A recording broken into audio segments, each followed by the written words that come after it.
a deal or we'll do it just as easy anyway. Yeah. Please, go ahead.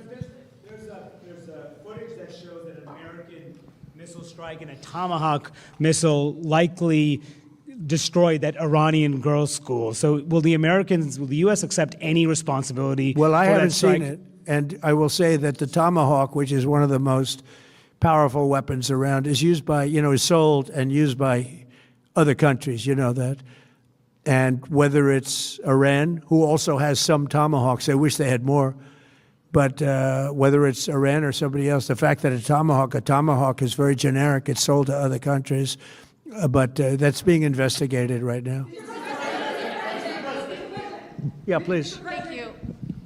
Thank you. Mr. President, you've said the war is, quote, very complete, but your defense secretary says this is just the beginning. So which is it, and how long should Americans be prepared Well, I think for you could this war say to it last both. for? It's the beginning of building a new country, but they have no Navy, they have no Air Force, they have no anti-aircraft equipment. It's all been blown up. They have no radar, they have no telecommunications, and they have no leadership. It's all gone.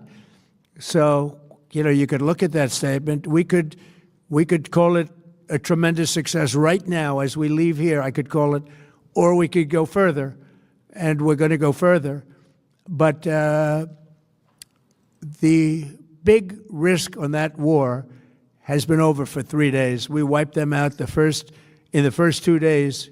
When you think about it, it's incredible. We wiped out a big Navy, very powerful Navy. These were ships. These were serious ships. These were ships that you buy when you want to win battles. They're all on the bottom floor. The sailors are all running off the ships. They refuse to get on the ships. The Air Force is gone. Everything's gone. The missiles are down to a trickle.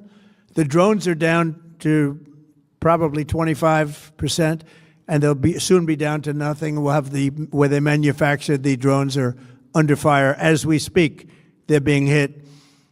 So the rest is going to be a determination as to my attitude, along with the people in the Trump administration, what we want to do. Thank you.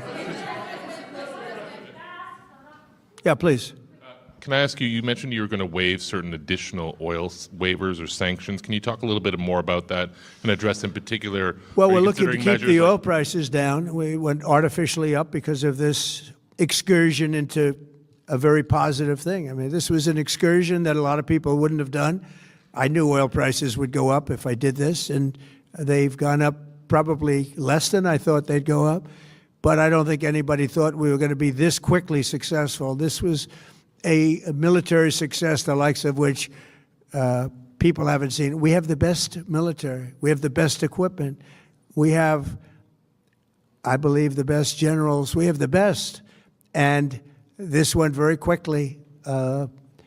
We talked about that with President Putin. He was very impressed with what he saw because nobody's ever seen anything quite like it. Iran was a very powerful military country with all of the missiles. Now, you had the double attack. You had the original attack with us and Israel, and that knocked them for a loop. Then you had the B-2 bombers, which took out their nuclear capability, and they would have had a nuclear weapon within 2 weeks to 4 weeks.